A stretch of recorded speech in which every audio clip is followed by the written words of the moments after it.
everyone, welcome back to Let's Talk. My name is John. Today we're here to talk about Spider-Man Across the Spider-Verse. But before we dive into that, if you are a fan of movie reviews, 4K Blu-ray reviews, lists, and podcasts, we try and do them all here on the channel. Nothing helps the channel out more than by you just simply liking this video and subscribing to the channel. So Spider-Man Across the Spider-Verse is the sequel to Spider-Man Into the Spider-Verse and is actually the first part of a two-part film. The second part, I believe, Beyond the Spider-Verse, is coming out on March 29, 2024. So I just wanted to make sure everyone knows that going into it. It's just like Doom, where it's only the first part of the film, where I feel like not everybody actually knew that. My wife had no idea going in that this was only going to be part one of a two-part film, so she was a little bit disappointed at the end. But for me, I think that this is easily the best Spider-Man movie. I am not the biggest Spider-Man fan. I've told you guys that before. I'm a fan, but he's not my superhero. You know, I was always a Batman guy, and I'm not a real big comic book reader. My association with comic books is through film. I judge these characters based on how they appear in film or in like animated TV shows or just TV shows in general. Anything where the medium is, you know, film or television, basically. So for me, I don't really judge it too much based on that. I just judge the films. And I was never the biggest fan of the Spider-Man movies. I have seen every single one of them in theaters. I enjoy them. I don't really go running back to them. But Spider-Man Into the Spider-Verse changed all of that. I think Miles Morales' portrayal in the first film was fantastic. And we get plenty more of that here. We also flesh out SpiderGwen, Gwen Stacy's character from the first one, voiced by Haley Steinfeld in this one. And I thought that arc was amazing. I can't wait to see how they finish that up in the second one. We get Shameik Moore back as the voice of Miles Morales. Again, doing a fantastic job. Every voice actor from the first one reappears in this one, except Nicolas Cage. He's not back as Noir Spider-Man. And there's also plenty of Easter eggs. If you're a Spider-Man fan, you are going to be eating good with this movie. I will not spoil this for you guys. You guys will be so happy. If you're a fan of Spider-Man, the superhero, fan of Spider-Man comic books, all the movies that he's been in, you are going to love this. Or I should say he or she, or just any of the Spider-Mans, all the versions of Spider-Mans. You are going to be so happy with this movie. Just keep an eye out for all of the Easter eggs. You're going to have to actually probably watch this frame by frame when the 4K comes out, and you'll just be so happy. They did not hold back on this movie. The animation is gorgeous. Some of the best, actually, I think it is the best animation I have ever seen. Now, I was actually talking to Matt, if you guys remember Matt. He actually didn't like the animation on Into the Spider-Verse. He didn't like that, like, jumpy kind of, where it looks like it's skipping a frame kind of deal. I personally loved it. I loved that they made it look like a comic book, and they doubled down on that here.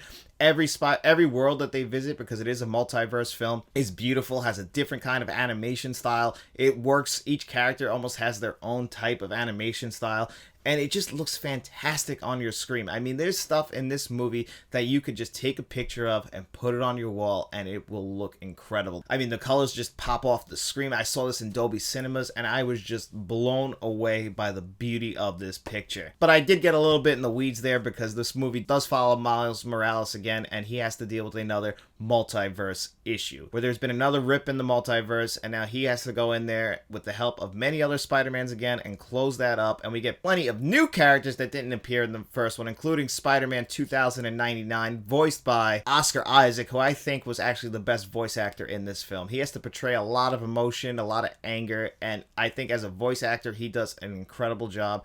Probably the best voice performance in this movie, which is shocking because there are plenty of great voice performances.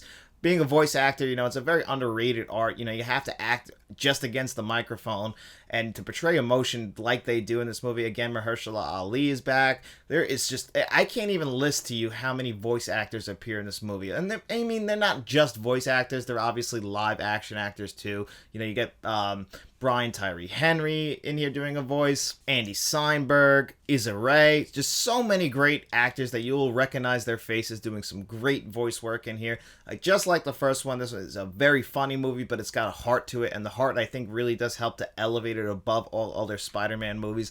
The only disappointing thing with this movie is that we don't get a very solid conclusion. It's not as bad as what Fast X did, if you guys saw the conclusion to that movie, but it still feels like a part one to a two-part movie, unfortunately. So you might leave a little bit disappointed in that sense, but our journey to the end of this movie, it's just never boring. This movie's 140 minutes long, and it just moves by so quick because, again, the animation looks gorgeous. It never slows down. It really never takes a breath, this movie, but when it does, it's usually for a good heart heartfelt moment that you were going to really get wrapped up into. And I was surprised to find out for a movie with this kind of animation only has a budget of $100 million. I felt like that can't be right, especially in the world where movies like Fast X again cost $340 million to make a movie that looks this beautiful with these many great talented actors doing voice work for it.